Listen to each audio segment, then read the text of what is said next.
Welcome, my dear viewer, to Dr. Paul Kebicho YouTube channel.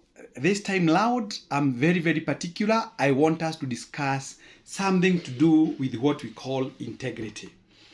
Integrity is key. Integrity is what separates an individual who can be able to deliver and an individual who will be involved in conspiracies to siphon and embezzle people's resources. So we are talking of a very important topic today.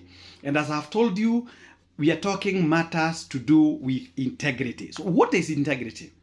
Integrity is basically doing the right thing even if nobody is watching. So how many of us people are comfortable when they are doing things more so when nobody can see them?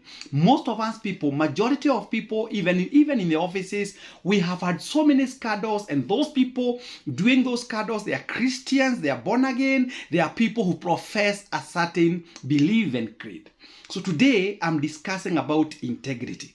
And why am I discussing integrity 29 days to the general elections? It is purely because we are people that God has called upon to go and choose those individuals who will run the affairs of us in the next 5 years.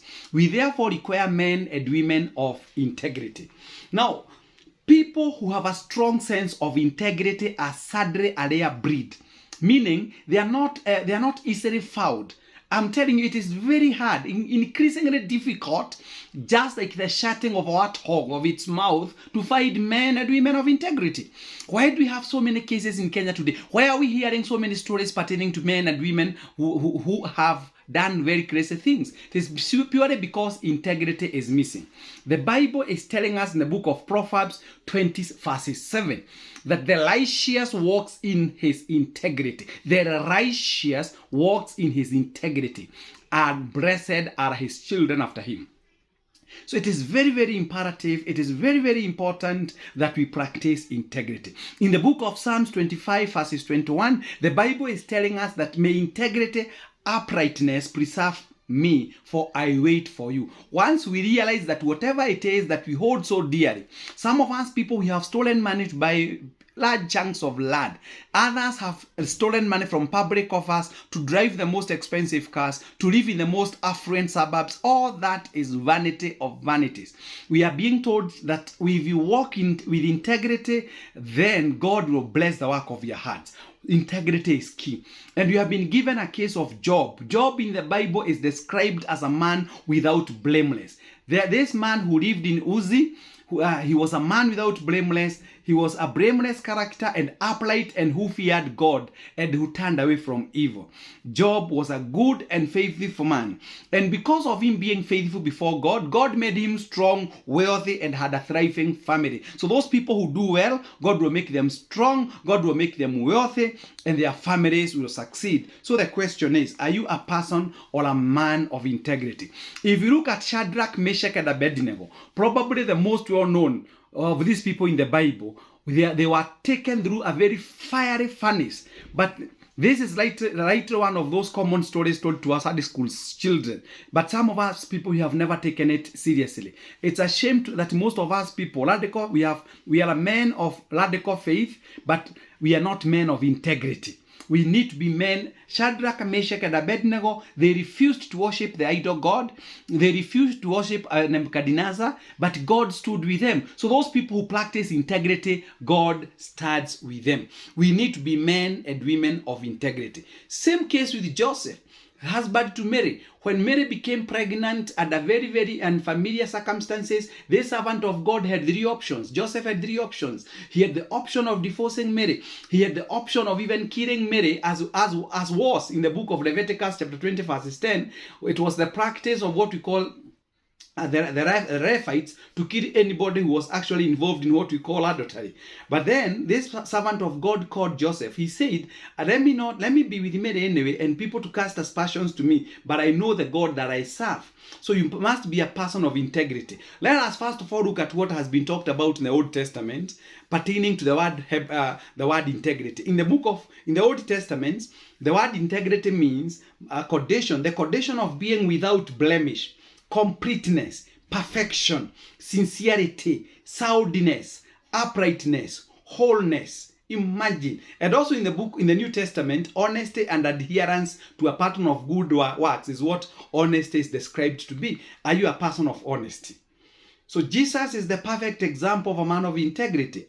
After he was baptized, he went into the wilderness to fast for 40 days and nights, during which Satan came to him at his weakest to try to break his integrity and corrupt him. Even when Jesus Christ was quite hungry and weak, when the devil came trying to test him, but he was a man of integrity. He was incorruptible. We require those leaders who are totally incorruptible. We require leaders, men and women of integrity.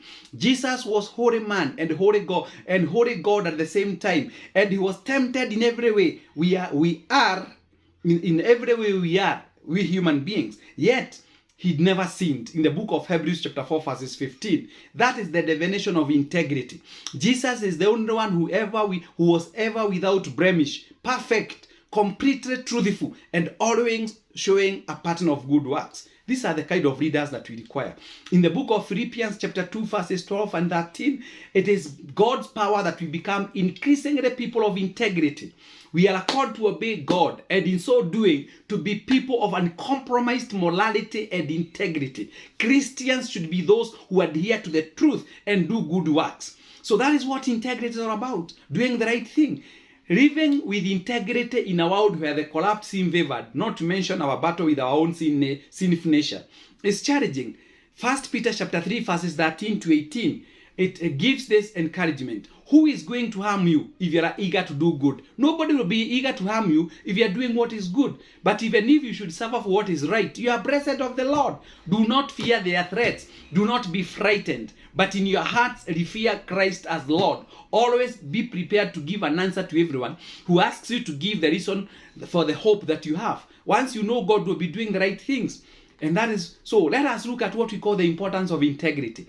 Integrity helps you to have values. What do you study for? What is your philosophy in life? Even if you have been put into an office full of resources, are you going to embezzle? Are you going to steal because you've been given a chance to actually become, we refer to you as, let's say, a servant. You have been called upon to become a steward of the resources. You must be a person of values, a person of respect, and a person of ethics. Integrity is about values, respect, and ethics. Very, very important. The word integrity has been mentioned in the Bible 16 times, and without doubt is one of the most important words in the scripture. Now, when you look at integrity, it leads to security. Proverbs 10:9 says, whoever walks in integrity walks securely. You don't require soldiers. You don't require security guards. For what?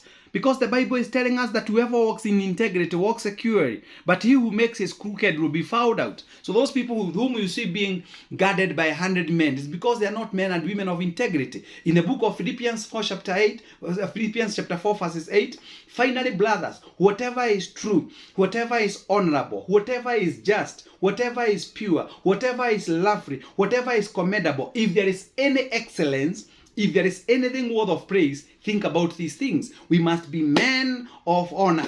We must be men to be trusted. Just men, pure men, lovely people, commendable people, so that God can actually utilize us for his mission in this world that he has given unto us.